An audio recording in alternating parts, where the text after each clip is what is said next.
नमस्कार दोस्तों, जी के उत्पव यूट्यूब चैनल में आपका हार्दिक स्वागत है। दोस्तों, आज हम हमारे भारत का इतिहास जिसमें हम पढ़ रहे हैं, भारत के इतिहास में हमने प्राचीन भारत का इतिहास पढ़ रहे हैं। और जो इतिहास वाली हमारी सीरीज है, इसमें हम अ, धर्म सुधार आंदोलनों में जैन धर्म पढ़ रहे हैं। और जैन धर्म में अपने पार्श्वनाथ और महावीर स्वामी के बारे में पढ़ा, फिर थोड़ी बहुत जैन धर्म के कुछ तथ्यों के बारे में पढ़ा है, जैन धर्म के बारे में पढ़ा था। आज हम उसी को आगे कंटिन्यू करते हुए जैन धर्म की जो शिक्षा है उनको पढ़ेंगे। तो आज हमारी हेडिंग हो जाएगी जैन धर्म की शिक्षाएं।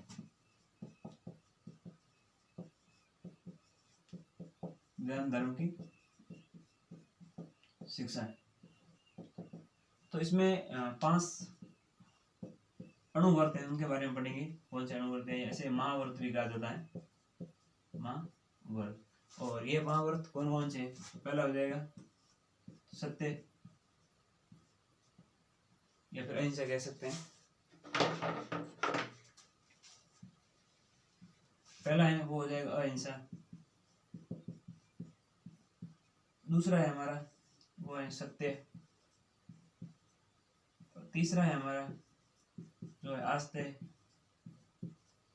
चौथा है हमारा वो है अपरिग्रह। और पांचवा जो है हमारा ब्रह्मचर्य। क्योंकि हमने कहा भी था, पार्श्वनाथ ने जो 4 अणुव्रत तो दिए थे, अहिंसा, सत्य, अस्त्य, अपरिग्रह, जबकि महावीर स्वामी ने जो है 5वां जो अणुव्रत है वो दिया था ब्रह्मचर्य। इसके बारे में देख लेते हैं ये क्या है। तो अहिंसा यानी कि मन, वचन, कर्म आदि से किसी की हिंसा नहीं करनी है। मन से भी किसी की हिंसा नहीं करनी है, और कर्म से भी, या वो कहते हैं ना, मानसिक हिंसा का मतलब होता है आप किसी के विचारों से सहमत नहीं होते हैं, या उस पर कोई दबाव बना देते हैं, या उस पर विभिन्न प्रकार के जो विचार है वो थोप देते हैं। तो ये उस एक प्रकार से उसकी हिंसा हो गई, उनके विचारों की हिंसा हो गई, या कर्मों के माध्यम से हिंसा, या फिर वचनों के माध्यम से हिंसा। तो इस प्रकार से मानसिक, शारीरिक, या वो कहते हैं भौतिक रूप से किसी भी प्रकार की कोई हिंसा नहीं करनी चाहिए। फिर अगला है जो हो जाएगा हमारा सत्य। तो ये कहते हैं कि सदा सत्य बोलो, ये हमेशा सत्य बोलना चाहिए, झूठ नहीं बोलना चाहिए। फिर आता है अस्त्य। अस्त्य मतलब चोरी नहीं करना। इसमें ये मुख्य बताया गया है कि चोरी नहीं करना है। चोरी नहीं करना, ये भी मन, कर्म या वचन, किसी भी प्रकार, शारीरिक, मानसिक, किसी भी प्रकार की चोरी नहीं। किसी के आइडिया को चोरी नहीं करना है, एडॉप्ट नहीं करना है, या फिर किसी के विचारों को चोरी नहीं करना है, कॉपी पेस्ट नहीं करना है, बल्कि वो उन्हीं के है, वो विचार ही रहे। और इस प्रकार से चोरी किसी भी प्रकार की, मन, कर्म, वचन या किसी भी प्रकार की चोरी नहीं करनी है। फिर आता अपरिग्रह, यानी कि धन का अधिक संचय नहीं करना। धन का अधिक संचय नहीं होना, या नहीं करना चाहिए, ये आता है इसमें। और ब्रह्मचर्य है जो मन के अवयवों या उसमें नियंत्रण रखना।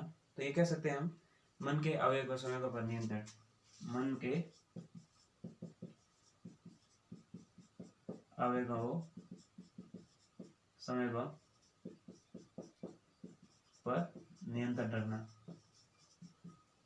तो मुख्यतः ये जैन धर्म की जो शिक्षा है, ये केवल क्वेश्चन सामान्यतः जो वनडे एग्जाम होते हैं, एक दिवसीय एग्जाम होते हैं, उनमें तो पूछे ही जाते हैं। लेकिन मान लीजिए आप कोई डिस्क्रिप्टिव पेपर दे रहे हो, या लिखित, जिसमें लिखने या जो क्वेश्चन आंसर फॉर्म में लिखा जाता है, जैसे आप कोई पीसीएस का एग्जाम दे रहे हो, आरएस का एग्जाम दे रहे हो, या संघ लोक सेवा या यूपीएससी का एग्जाम दे रहे हो, तो उसमें जो मुख्य परीक्षा होती है लेखन कौशल का, उसमें भी पूछा जा सकता है कि भारतीय दर्शन में जैन धर्म को, या जैन धर्म की क्या देन है, या भारतीय समाज में जैन धर्म की क्या देन है, या उनकी शिक्षाएं क्या हैं।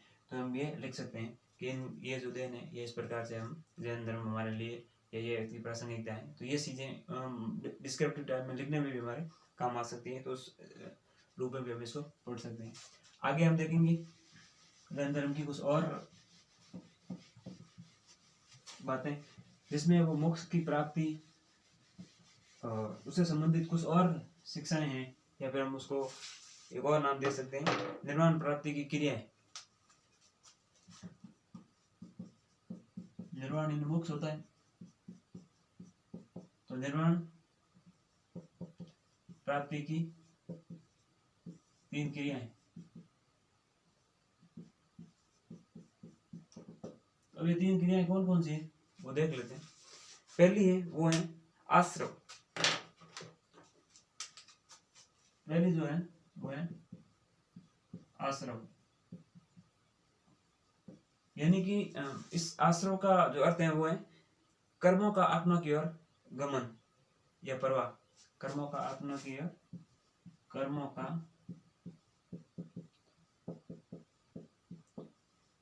आत्मा की ओर प्रवाह होना। ये आश्रव मोक्ष प्राप्त करने के जो तीन स्टेज है या तीन जो क्रिया है उनमें पहले यह होता है कि कर्मों का आत्मा की ओर प्रवाह हो जाना। तो आप मोक्ष की प्रक्रिया में आगे बढ़ रहे हो, या जो मोक्ष का स्टार्टिंग फेज है, या फिर आपको लगेगा कि आप मोक्ष की ओर बढ़ रहे हैं। और दूसरा जो स्टेप है या जो चरण है वो है संवर, कर्मों के प्रवाह को रोकना। संवर ये कहता है कर्मों के प्रवाह को रोकना। यहाँ तात्पर्य है गलत कर्मों से या फिर जो गलत अनैतिक चीजें उन कर्मों को रोकना जो मोक्ष की प्राप्ति की में बाधा न बन जाए। और कर्मों का आत्मा की ओर प्रवाह होना, आप जो उचित कर्म कर रहे हैं वो आत्मा से परमात्मा के मिलन की जो प्रक्रिया है उसमें वो आश्रव हो जाता, आश्रव कहा जाता है उसको, कर्मों का आत्मा की ओर जो प्रवाह होता है उसको। असमर कर्मों का प्रवाह को रोकना, यानी कि गलत या अनैतिक करते हैं कर्म उनको रोकना है जो संवर हो जाता है। तीसरा निर्जरा, कर्मों के प्रवाह को हटाना, निर्जरा।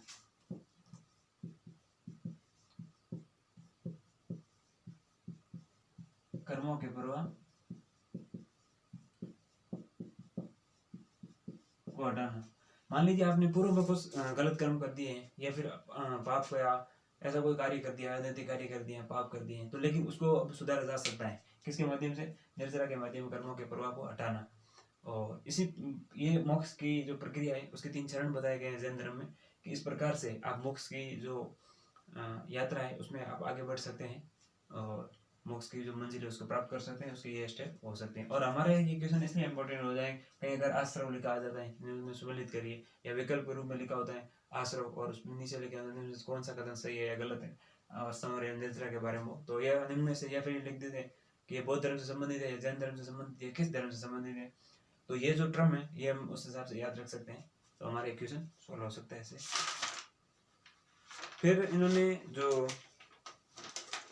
3 और चीजें या सिद्धांत दिए उनको भी हम पढ़ सकते हैं। जैन धर्म की शिक्षाओं में ही है ये सब, क्योंकि जैन धर्म की शिक्षाओं में बड़ा क्वेश्चन बनता है।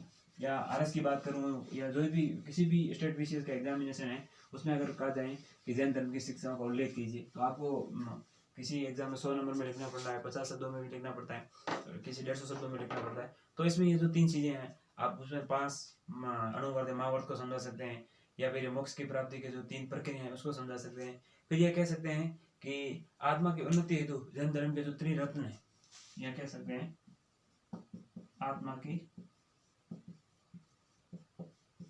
उन्नति हेतु जैन धर्म के त्रिरत्न। अब ये त्रिरत्न कौन कौन से 3 रत्नों के बारे में या 3 जो शब्द है उनको हम देखते हैं। तो पहला हमारा हो जाएगा समय ज्ञान। पहला है समय ज्ञान। इसमें कहा गया है कि ज्ञान अभाव के कारण व्यक्ति हैं जो मोह माया लोभ इन सब में पड़ जाता है और सांसारिक जो बंधनों में से उसी में ही जकड़ा रह जाता है और उनसे दूर नहीं हो पाता है। इसलिए वो उसको ज्ञान नहीं रहता है, वो आत्मा से वो मन में जो होता है वही करने में लगा होता है, लेकिन आत्मा तक या रूह तक पहुंच ही नहीं पाता है। तो इसलिए कहा जाता है समय ज्ञान। तो यहाँ कह सकते हैं ज्ञान अभाव में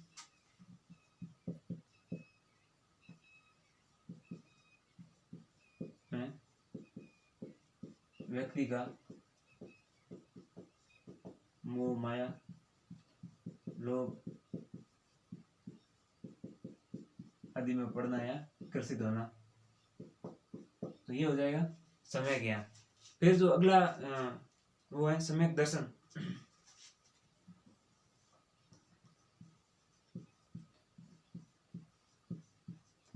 इसके नाम से ही पता चल रहा है समय, यहाँ समय ऐसा ही शब्द जोड़ा गया है जैन धर्म के हिसाब से। बाकी ज्ञान का मतलब तो सामान्य ज्ञान होना सही। और कहते हैं कि आत्मा जब पर जो ज्ञान अज्ञान का आवरण जो है उसको हटा दिया जाता है तो परमात्मा से मिलन हो जाता है। आत्मा का परमात्मा से मिलन ऐसे ही होता है, वो ही एक प्रक्रिया होती है।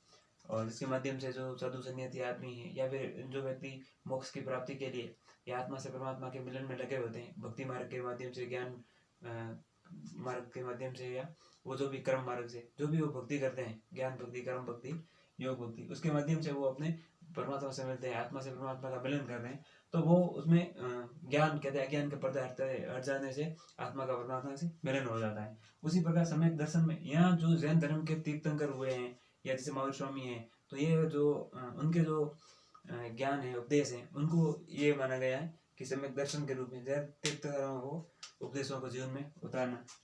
यहाँ लिख सकते हैं हम, जैन तीर्थंकरों के उपदेशों को जीवन में उतारना है, अपने ऊपर लागू करना, वही मतलब जो है ये सम्यक दर्शन की जो व्याख्या है वो है जैन तीर्थंकरों के उपदेशों को अपने जीवन में लागू करना। और तीसरा है जो सम्यक चरित्र।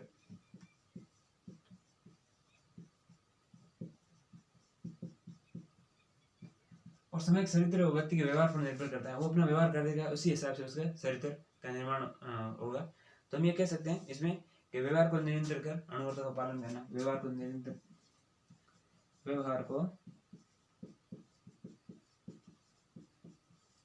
नियंत्रित कर अनुव्रतों का पालन करना। क्योंकि जैन धर्म में 5 अनुव्रत दिए गए, जो सबसे पहले अहिंसा, सत्य, आस्ते, अपरिग्रह और ब्रह्मचर्य, उन 5 अनुव्रतों का पालन करना और उनका व्यवहार में नियंत्रित करने के लिए अनुव्रतों को पालन करेंगे तो हो जाएगा सम्यक चरित्र। तो ये जो आत्मा की उन्नति है, तो जैन धर्म के जो 3 त्रिरत्न भी कहा था, जैन धर्म के त्रिरत्न, तो ये सम्यक ज्ञान, सम्यक चरित्र और सम्यक दर्शन, सम्यक चरित्र हो जाएंगे। और इससे अगर क्वेश्चन पूछा जाए या सम्यक ज्ञान दे दिया जाए, सम्यक दर्शन दिया जाए, तो उससे हम पता लगा सकते हैं, यही इसका नाम में इसका अर्थ छुपा हुआ है, तो हम इससे पता कर सकते हैं।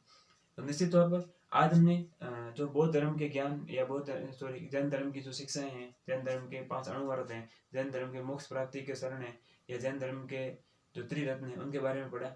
और निश्चित तौर पर इस वीडियो से आपको कुछ जानकारी मिली होगी। तो अगर ये वीडियो आपके लिए हेल्पफुल है तो इस वीडियो को लाइक करिए, शेयर करिए, कमेंट करिए और चैनल को सब्सक्राइब करिए। धन्यवाद।